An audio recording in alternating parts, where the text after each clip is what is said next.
nangyari kanina? Napapil ako, natapakan ko yung paano import ng first half. So, yun, yung start ng second half, tinry ko.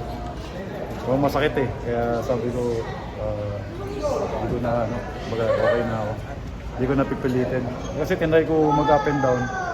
Tapos meron akong gagawing move na turnover ko yung bola, hindi ako makapihit ng maayos. So, Pero nating serious ba?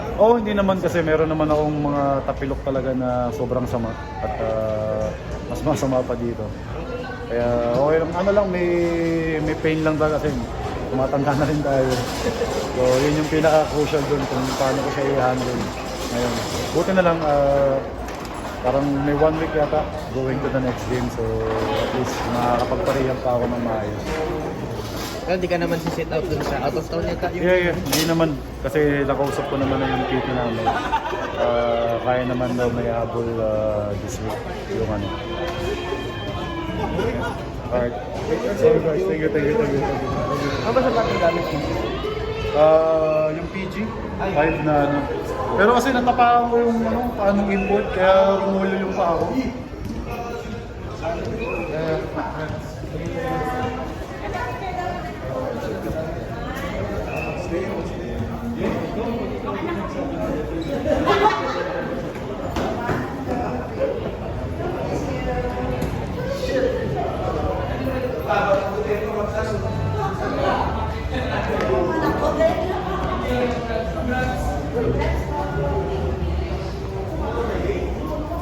Dad!